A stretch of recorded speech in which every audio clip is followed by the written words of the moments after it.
Hi, good evening. My name is Paul Struthers. I'm Frameline's Director of Exhibition and Programming. Welcome to the second last day of Frameline44. We're on until tomorrow midnight, so make sure you see some of the wonderful LGBTQ plus films from around the world before you can't. Okay, tonight is our Q&A for the world premiere of Chosen Fam Season 1. There'll be time for audience questions. Please comment your questions on CineSend, Frameline, and YouTube. Okay, without further ado, please meet our wonderful guests from Chosen Fam who are going to introduce themselves and tell us their role on the show. Hi, my name is Kyle Chu. I'm the creator of Chosen Fam, a co-writer, actor, and studio musician, and we're really excited to be here for our world premiere. Hi everyone, my name is Donna Mae Foronda. I am a co-writer and one of the executive producers of Chosen Fam. Thank you for watching. Hey you all, my name is Lea Robinson. I'm one of the actors on Chosen Fam. I play the role of Maddox. Hi, I'm Bianka Alexandria Bell, and I play Danny in Chosen Fam. Well, welcome and thanks for joining Frameline tonight and joining me. How does it feel to have finally released Chosen Fam Season 1 to the world? Oh my gosh, it's so surreal. This has been like a 3-year long ride, from fundraising to pre-production to writing and producing and everything. And we're just so excited to be here. So the first question is for you, Kyle. Can you tell us where the idea for Chosen Fam originated and why you decided to tell this story? Yeah, absolutely. So Chosen Fam is actually directly inspired by true events. One of my best friends and I made an all queer and trans people of color band called Sissy Fit, and we toured the country. And so the idea for Chosen Fam stems directly from that, and all of our misadventures with the DIY Bay Area music scene, from our experiences like having barbecues and making friends with different bands to like social capital and call out culture and all these like larger overarching issues that we're excited to explore in season 2. But I think on a deeper level, it stems from a lack of representation that we felt really, truly reflected our experiences.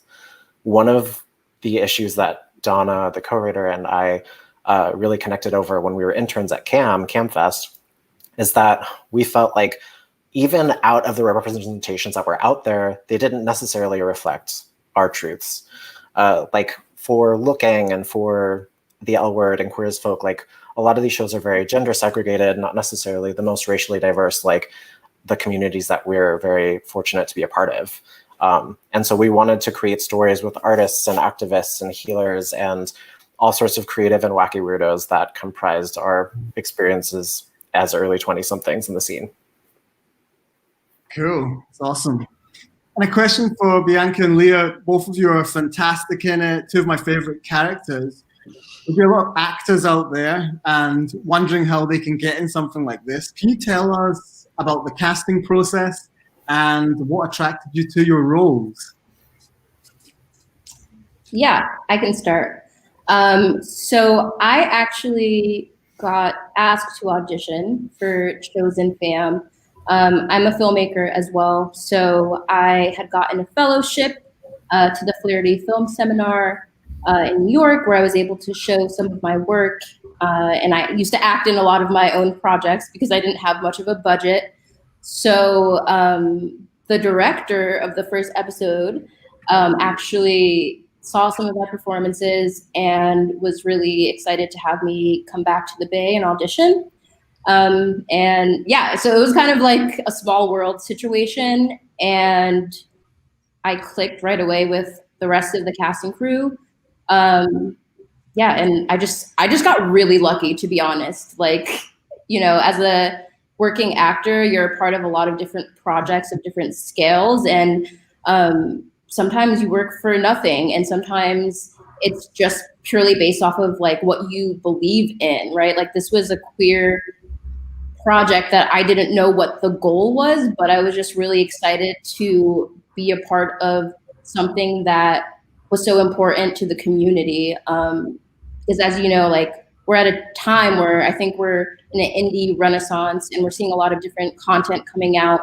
But like Kyle said, a lot of it can be kind of segregated. And I love the fact that this was just like an umbrella of queer identities and queer issues that were so topical. So I just feel really lucky. Nice. Thank you. A friend of mine was actually like, Lea, saw this project, you got to audition for this. You got to send your stuff in. And I read it and I was like, this is amazing. This is like this character in particular is just, wow. I was just super excited to audition for it and to submit my application for it and submit something for it and got an audition. And what I remember mostly was thinking a couple of things, actually, how incredible this project is, right? Thinking about all the different types of voices that are being heard and stories that are being told, you know, all these different types of issues that are happening, you know, in the queer communities of color, you know, just like all the different ages and just experiences and stories that needed to be told. And I remember the other part was that it was such an amazing audition process. We actually auditioned, got a call back, came back, actually worked on these scenes. You know, there were, you know, it wasn't like the chemistry test, you know, like normal. It was like we were actually for hours, like working on these scenes and working together and being directed and talking through these scenes. So from start to finish, it was an incredible process. And I ended up doing this monologue on my audition, a lawyer monologue. And I took a chance to do that. And it was perfect for this character. But I just remember just knowing from that moment that I was going to be a part of something really special, really incredible. And it's been all of that. So yeah. Thanks for sharing.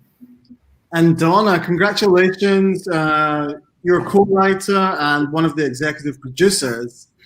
We probably have a lot of filmmakers watching. Can you tell us a little bit about how the funding came together for Chosen Fam and a little bit about how you did the pilot first as a way to fundraise as well, please?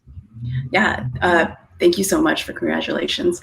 When I first got this question, I was telling Kyle, I'm like, I would love to say that I handed Kyle a blank check and said, like, here, go ahead, fund Chosen Fam. But I'm not that. But like we mentioned, the funding actually, I think, happened in more of 3 parts. So first is the Seed and Spark, which we had material to show our audiences that we do have a story, we do have the means of production, we do have the talent, and we could deliver so much more. We just need the funds and the means. So we created our Seed and Spark campaign.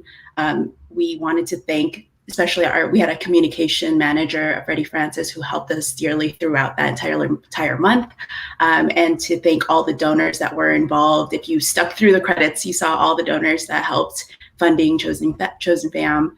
And then secondly, a lot of it did also come out of my pocket, Kyle's pocket. I think we're very fortunate that we do have day jobs.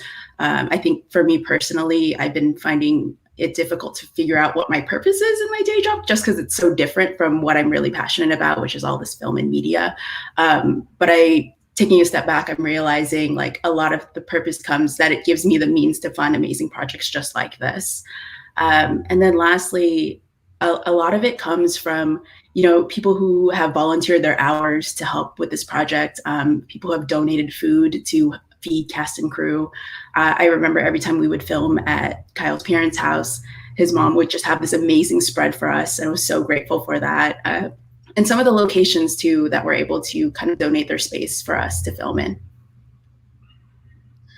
And Donna and Kyle, you were the writers, and I believe there was another writer. How did you write together? What was the process, and how did you manage to get the dialogue so authentic to people now? Oh, thanks for that. Well, I think before we even started writing, we had a very rigorous research project because one of our aims of this project was to represent the authentic experiences of queer and trans people of color. Like, it was very important to us that we actually consult these particular people who have these experiences. And so there were interviews, there were focus groups, there were a lot of consulting calls asking like, what would you do in this situation? And we're very proud to report that like pretty much the entire script was sourced from that material. In terms of our writing dynamic and like how we navigated a writer's room ourselves, it was kind of a unique process because this is my first film, and I know like one of the reasons I hit up Donna is because she knows how to like turn a scene and has a lot of like really touching material already, and I feel like we kind of clicked in that way. I don't know if you want to talk more to that, Donna. Yeah, Kyle, I think you mentioned that we met 10 years ago at CAM, and we have the story we like to tell people that one of our assignments was to organize their storage closet, which we did for some part, but we also talked about different projects and stories we wanted to make. And I guess throughout our 10 years of friendship, we would help each other on different projects. But there was just one moment where I just contacted you and I'm like, I need to do something creative. And you were like, I have an idea. And then we started our I think it was Tuesday evenings at Muddy Waters Cafe in the Mission. So shout out to Muddy Waters, where I think for like the first 2 months, we just talked a lot. You mentioned like it was based on a lot of your friends' stories, and you would tell me about your friends and we would just talk about characters and people, which was just so like amazing because it's such a character-driven piece. And after that, we would talk about what we feel like the story arcs would be. And once we were comfortable with that, I think I took the first pass in writing, and then we would meet at Muddy Waters again, and we would table read it with just us two, even though there's like 10 characters, which is hilarious. And then Kyle would do a second pass, and we would kind of just go back and forth. And I think at one point we did get comfortable with the scripts, and comfortable isn't necessarily a great thing. So we brought in Natalie for just a different perspective. And Natalie also directed the pilot. I think she just really amplified the story to where it is today.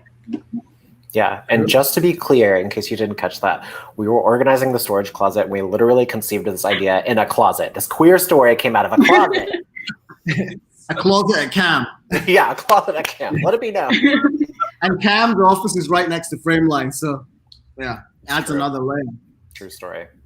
Cam, I was interested to know what creators' influences are. What was your influence in terms of artistic web series, TV, and film for Chosen Fam?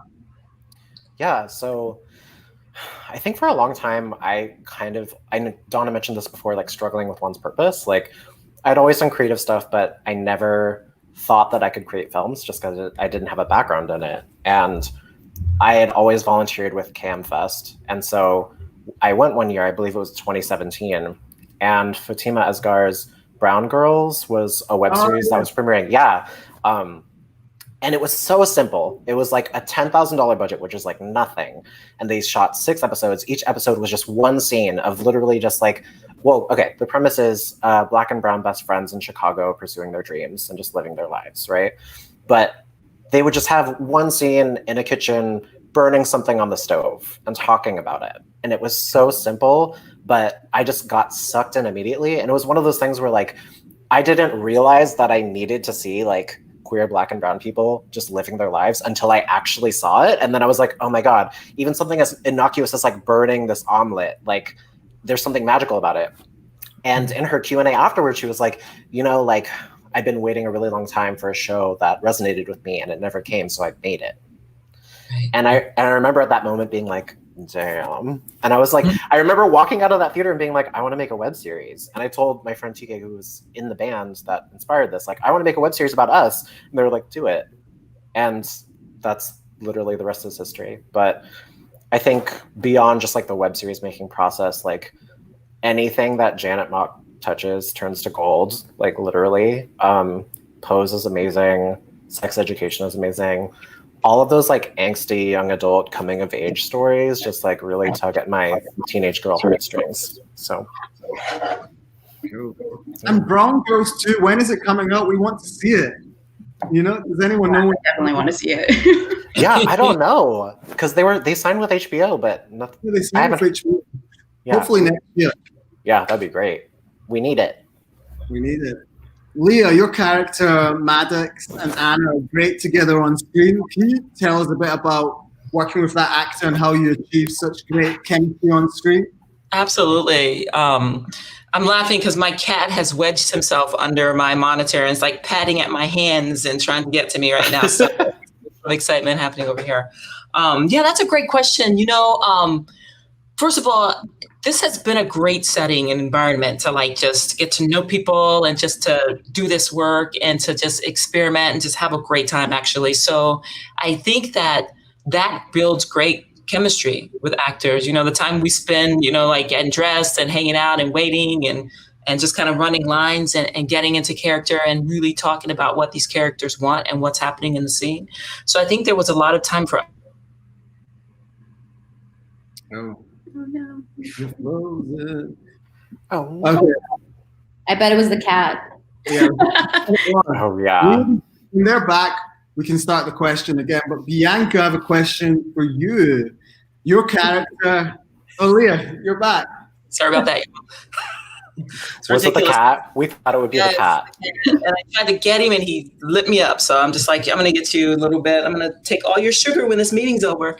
Okay, so I think that for me also with this character and these characters, there was so much happening with their relationship, right? They were really trying to do something and they were in the scenario that we don't hear about that story a lot, right? Trying to have, you know, a child together and, you know, at the ages that we were at and the different complications that were presenting themselves. So I think that with the actual story, how well it was written and how well these characters were developed and this love story is done, that you couldn't help but want to see these two win, right? And I couldn't help but have a lot of compassion and empathy and just love for these characters. So it didn't make it very hard to kind of really like step into and give life and voice to these characters. So for me, I think that was a huge part of the chemistry, is that we really talked about, you know, this is real, you know, this is like, these are people's lives. Someone could be experiencing this. And I really want to make sure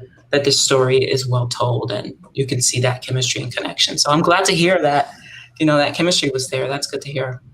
Yeah, for sure, for sure. In a few moments, we're going to open up for audience questions. If you have any questions, remember to put them in Facebook, YouTube, and CineSend as a comment, and we'll get to as many as we can. Bianca, your character, a lot happens to them. Which scene for you sums up your character the most and why? Okay, well, I actually thought about this earlier, and my partner says the car scene, but I think that was a little bit of a surface level answer. So I'm gonna say the scene between Danny and her mom. Oh, yeah. I think it's because you see kind of Danny sporting this typical tough exterior throughout the conversation, but you can see that she's yearning for vulnerability, but she just doesn't know how to access it. And so that was really kind of an interesting scene acting wise, because a lot of that context really reminded me about my own relationship with my actual mother.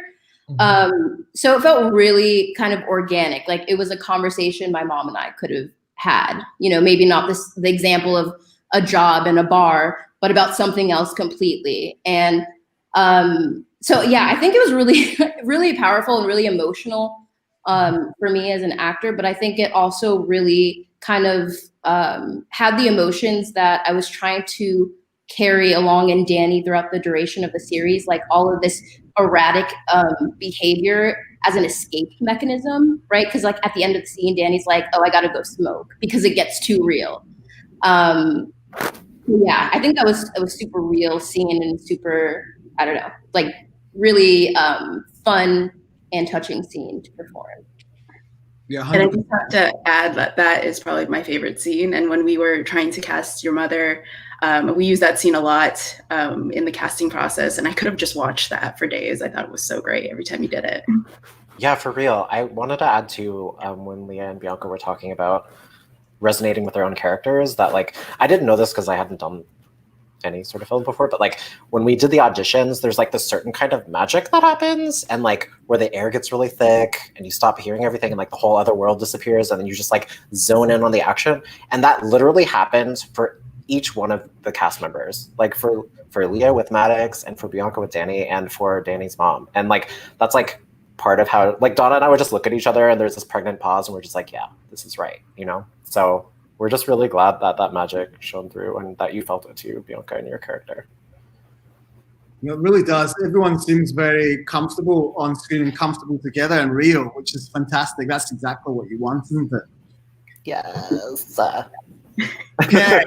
Before we go to the audience, we have to talk about music because the film is about musicians. The film features a lot of music. Can you all tell me how involved in the music you were for Chosen Fam? I can speak to that.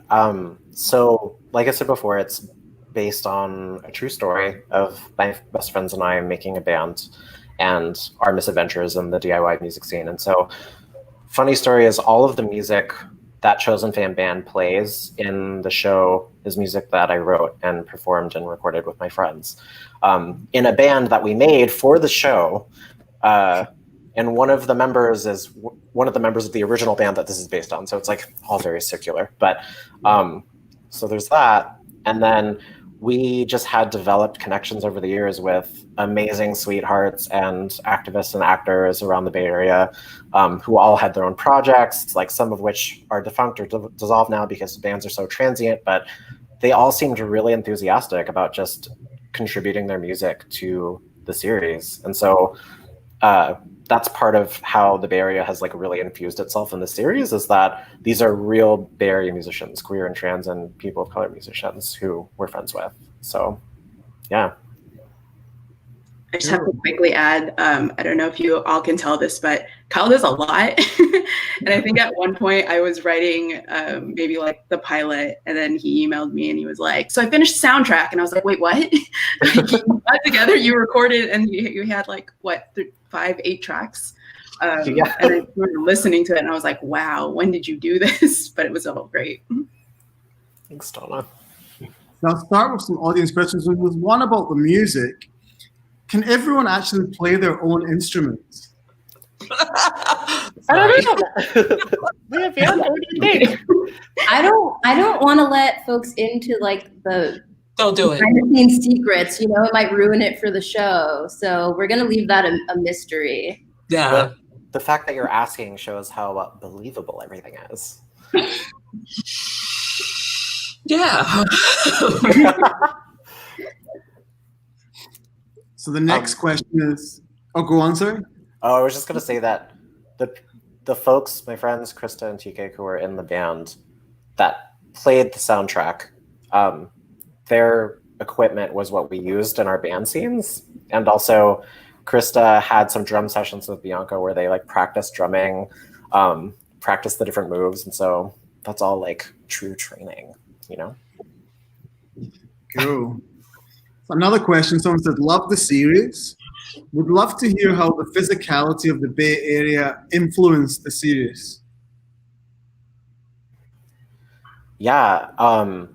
So I feel like the most direct way is that we interviewed a lot of people who are in the scene or who have been in the scene, our alums, and their stories directly influenced the scripts. And also the entire soundtrack is all Bay Area queer and trans POC musicians.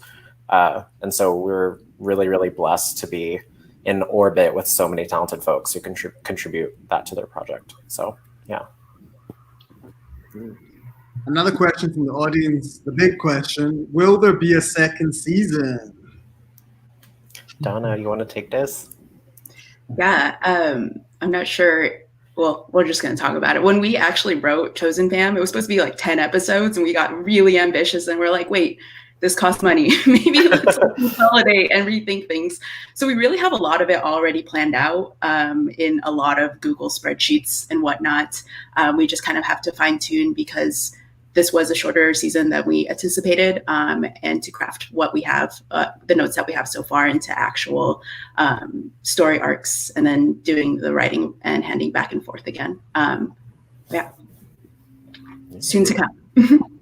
Coming soon. Okay, another question from the audience. I love Danny's mom. The casting overall was amazing. What was the hardest role to cast for? I feel like the hardest role was probably Maddox's, Leah's role. And it's because it was such a specific character who had was so inward and had such a rich internal world and was so sensitive, and also just like always holding everything together and like had so much to give. And so it was really, really hard to find this combination. And I think, like I said before in the auditions, it's kind of like you just know when it's right or not. And we just hadn't felt that click. And it wasn't until Lea came in where the air got thick and everything got still, where we just knew that it was just right. And so I guess when we hit that moment, it was just very telling. But yeah, and I'm so glad that we waited for the right fit. You brought someone part to it for real. Huh? Do you have anything to add? Maddox you all are spot on. It's such a well written, it's such a beautiful character, so many layers. It's right here. So I can see how you all felt that way, because I felt that way as well. Yeah. Grateful. Yeah. Same, totally. Another question from the audience. How did you make the decision to end this season where you did, and what can we look forward to in season 2? So I think one of the big reasons why we ended it where we did is because the characters haven't necessarily learned anything yet or grown. This is kind of like an introduction to where they're at. It's like setting the scene in Act 1 of sorts, and like they have a lot of very significant decisions before them, especially between Danny and Evie, where it's like literally going to spell success or disaster between them, between the band, between them and the community. And with Cody, poor Cody, I feel so bad for Cody. I'm so glad I'm not Cody anymore. Basically just like makes a huge mistake, and we have all of our work cut out for us. And so I feel like the reason why we left it here is because it's kind of like our pitch. It's like, don't you want to see where these people go? And like, we really hope that the characters resonated with you as it did with us, so that we can continue the story in season 2. True. Another question, was Trent based on a real person, people? So Sorry. oh my God. So I'm in this position where like, yes, we did do like real interviews and like focus groups, etc. And all like resonances with real characters are like coincidental, etc. So I feel like it's based on a conglomerate of experiences, and this isn't necessarily like calling one person out, but it's more so like referencing like kind of a universal experience. True. And the last question is going to be my favorite question that I always ask, or people will know that I ask it a lot. This is my last Q&A with Frameline, so I'm going to ask my favorite question to all of you because I'm leaving in November. What impact do you hope Chosen Fam is going to have in the world once it sees it? I feel like I've been talking a lot, so I want to take a back seat first. I nominate Donna to be. Such a heavy question. I think Kyle summarizes it a lot when you publicly talk about Chosen Fam and what it means to you. I can't remember the quote directly, but you mentioned something like a mirror on how sometimes we feel like vampires because there's a mirror in front of us, but we can't see ourselves. Mm-hmm. And I think Chosen Fam is a way to fix that, to put us into the media, mainstream media, put us into this platform so people can know that the queer community exists. There is more to the Bay Area than just tech, it's just so rich. And I think that's what I love so much about Chosen Fam, because it just shows people something that we know has existed for so long, but it's just like here. And I know, gives us a reflection. Yeah, I feel, so the quote is, it's a Junot Diaz quote, and I know he's a very embattled figure. But it was something like, y'all know about vampires. People say that vampires are monsters because they can't see their reflections in the mirror. But I don't think that's what we should be focusing on. I think you can turn anyone into a monster if you deprive them a reflection of themselves at the cultural level. And so I think that's a lot of what Dana and I oh my God, I just called you Danny. Donna and I resonated over, which is a lot of the representations out there of like Asian Americans like lack female leads. A lot of the queer representations out there lack people of color. I don't want to like talk shit about looking, but I wasn't a fan. And I feel like in that show, it's like I feel like the most compelling things about those characters is that they're queer. And like, for me and all the people in my life, like, we are so much more interesting than that. And like, we are surrounded by people of color and like radically minded folks who want to create gender neutral environments for their kids. We're surrounded by journalists and people who want to send a message to the world that they can get where they need to go. We're in community with people who experience sexual racism and all of the misadventures that entails. And those are the stories that I want to hear. Yeah. And those are the stories that I feel really represent us. And so I see Chosen Fam as a radical counterpoint to the media landscape we currently have. And I hope it inspires other people to tell their stories as well, just as Brown Girls inspired us to start this series. Bianca, Lea, do you have anything to add? I don't. Yeah, I would just say that, well, first of all, second everything Kyle just said, but I think it was really refreshing. And right now I'm co-producing another film festival called the Black X Film Festival. All Black creators and Black performers. And so when I was having a conversation with our opening speaker, Samson McCormick, who's an amazing comedian, you should check him out. We were talking about like the representation of Black people in media and Black queer people. And I think so much we're used to being seen as the stereotype or like the comedic relief or like the secondhand narrative. We don't have our own context. We just exist within the context of a white character. Mm-hmm. And so what I loved about this was that Danny does not encompass any stereotype of a Black queer woman or a Black person or even a queer person. Like Danny is a very singular figure with her own deal, and she is messy, and she, like she's endearing in a way where like you forgive her. She's allowed to make mistakes. And I think a lot of times, like when you see a Black character, if they're not a stereotype, they have to be like this model minority figure. And Danny is not that, and Danny's growing. And I think it's beautiful to be able to see a Black woman make mistakes, but then also grow from those mistakes. And just seeing her intimate relationship with her family really kind of elucidates this notion of like, the need for mental health. Like obviously there's some psychological things going on. So I think there's a lot of nuance in the character, and I'm really happy that we were able to really explore that in this season. So hats off to Kyle and Donna for that. Hats off to y'all too. Yeah. Yeah. I know I said I didn't have anything to say, but yes. To everything that you all have said, and also just to reiterate how important visibility is, right? The visibility of Black, trans, brown, queer, trans, all this creativity, telling all of these different stories, because you're right. Some of those stories that are being told, those aren't my stories, right? I cannot relate to some of the other stories that are being told. And my hope is that we can put something out there that, the writing, and that's already happened. But if we can nail, this production and this creation of these characters and put something out there that folks can relate to, that folks can connect with. How many I've never seen a 40-something trans Black person having a baby with, I've never seen that, I've never seen that struggle, that complication, that challenge. And these are real things that are happening. And it's so important to see. And I think that's the story with Chosen Family. There's so many stories that happen, but we don't get to see them. We don't get to watch people negotiate those. So I'm just excited. It's a great project. It's a great story. And good job, everybody. Yeah, congratulations. Representation counts. It's all about representation.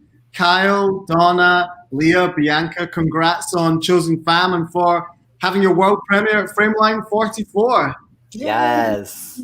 Thank you so much. Thank Thank you so much for having us, Paul. Yeah, thank you, Paul. Great Thank meeting. you all. Thank you.